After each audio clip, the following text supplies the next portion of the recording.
एखाद्या व्यक्तीला ना तुमची किंमत तेव्हाच कळते ज्या वेळा तुम्ही त्या व्यक्तीला इग्नोर करायला शिकतात. कारण की आता कसं सुरू आहे, ज्या व्यक्तीसोबत आपण दिवस रात्र राहतो, ज्या व्यक्तीला म्हणजे खूप जास्त प्रेम करतो किंवा असं वाटते की नाही यार आपण तिच्यासोबत राहायला पाहिजे, जसं आता आपण कुठे गेलो, यार पोचली का नाही, मेसेज का नाही आला, आपण हा विचार करतो कारण की आपल्याला काळजी असते.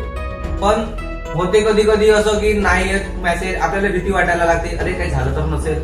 पण काही लोक या गोष्टीला निग्लेक्ट करतात किंवा इग्नोर करतात, आणि जे लोक 10, 15, 1 महिन्यानंतर त्यांच्याशी बोलत राहतात, त्यांची बॉन्डिंग म्हणजे अरे कंटिन्यू बोले, खूप दिवस बोले, आणि जे रोज रोज सतत डोळ्यासमोर दिसत आहे, सतत त्यांच्यासोबत बोलत आहे, म्हणजे इरिटेशन, बोर होऊन जातात. असं वाटते त्यांना की नाही यार काय याच्याशी बोलायचं, काय करायचं, आणि याच्यामुळे काय होतात, नात्यामध्ये किंवा रिश्त्यामध्ये दुरी निर्माण व्हायला लागते. आणि हेच दुरी झगडे किंवा मग काय म्हणते मिसअंडरस्टँडिंग, एकमेकांवर विश्वास नसणे याचं कारण बनतात. तर त्याच्यामुळे हे नाही समजायचं की आपण मेसेजचा इग्नोर केलं तर असं होईल का तसं होईल. त्यापेक्षा बोलत आहे कारण की ते व्यक्ती तुमच्या सोबत आहे, ते व्यक्ती तुमच्यावर प्रेम करतात त्याच्यामुळे.